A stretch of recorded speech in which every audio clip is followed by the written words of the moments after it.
C'est-à-dire, comment dire, d'un président pot de fleurs. C'est ça le destin. En échange, vous aurez les avantages, de l'argent, etc. Parce qu'en réalité, le président, il n'a aucun pouvoir. Il n'a aucun pouvoir. Hein. En dehors d'accréditer les ambassadeurs, il a quel pouvoir?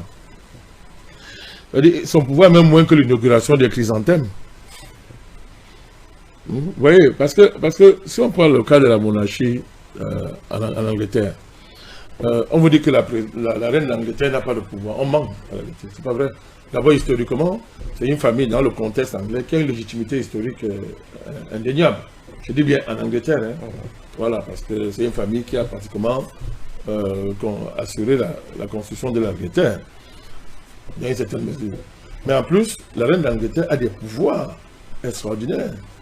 Hein? Le Premier ministre lui rencontre pratiquement la semaine. Elle a un rôle à jouer.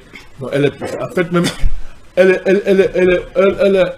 semble inaugurer les chrysanthèmes, mais l'organisation du pays, les traditions du pays et les usages politiques font qu'elle demeure la véritable patronne du pays. Mais celui qui est là, vraiment, je sais pas, il faut dire qu'il a même mieux le dire qu'il n'y a même pas de président. C'était mieux. Parce que là, vraiment, c'est une fausse compensation, n'est-ce pas, qui va permettre à M. Faure Adema, n'est-ce pas, de placer, n'est-ce pas, quelqu'un à la présidence pour gérer les faux équilibres du pays, sans que cela n'ait aucun impact sur sa puissance, sur la vérité, le pouvoir que lui détient. Quand vous allez dans la constitution de Faure Gnassingbé, je l'appelle ainsi parce que les Togolais ne sont pas d'accord avec cette constitution.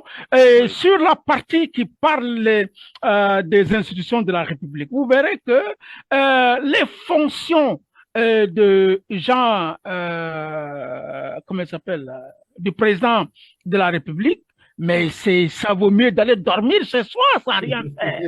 Puisque, en fait, quand vous regardez, il n'a rien à faire. D'ailleurs, il pouvait même dormir chez lui et que de rester quelque part pour servir la nation togolaise. C'est-à-dire que vous voulez dire qu'il n'inaugure même pas les chrysanthèmes?